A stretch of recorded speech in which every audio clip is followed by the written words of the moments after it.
Austin McCullers, as many already know, once found himself deeply entrenched in the vending machine business while living in Goodyear, a suburb of Phoenix.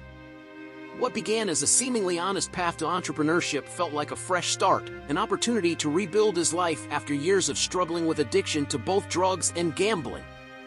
For a while, it worked. For 6 to 8 months, the business provided a modest income. But for someone with a gambler's mindset, it was never enough. Gambling doesn't just drain a bank account, it alters the way the brain works, feeding the illusion that the next bet, the next risk, or the next desperate move could be the one to change everything. Austin fell into that trap repeatedly. Desperation led to greed. Broke and drowning in bad credit, he sought out business partners, people with money, people new to the vending industry, and most importantly, people too naive to question his motives. To them, he played the role of a mentor and a trusted ally, promising to split profits 50-50 if they invested in vending locations. But the moment their money reached his hands, it disappeared, funneled straight into his gambling addiction. When his so-called partners began demanding updates, sales numbers, and proof of their investment's success, Austin panicked. He needed a cover story. That's when he fabricated an elaborate lie about flipping used cars. According to his tale, a mysterious mentor was guiding him through the process, but the learning curve was steep. He claimed auction deals had gone bad, and he painted himself as a victim struggling to get ahead. The story bought him some time, but not much. In a reckless bid to escape the consequences of his deception, Austin decided to make the lie real.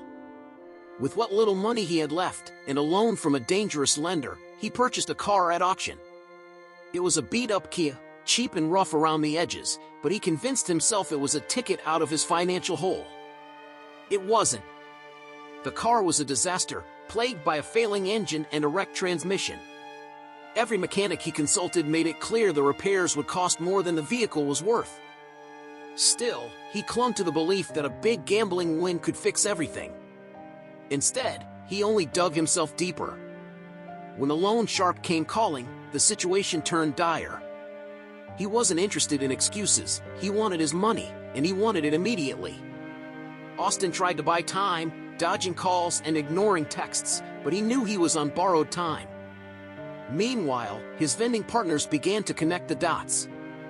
Comparing stories, they realized he had been feeding each of them the same lies. Some threatened legal action, others simply wanted revenge. And in the end, Austin knew there was no fixing the damage he had caused. So, he ran. He packed up the remnants of his life and fled Phoenix, returning to Tampa with multiple warrants hanging over his head, a shattered reputation, and no clear future. With few options left, the temptation to return to his old scams lingered. Maybe the vending hustle could work again. Maybe he could actually learn to flip cars. Or maybe, he thought, it was easier to just keep running. Because deep down, Austin McCullers wasn't sure he could change. And worse, he wasn't sure he even deserved to.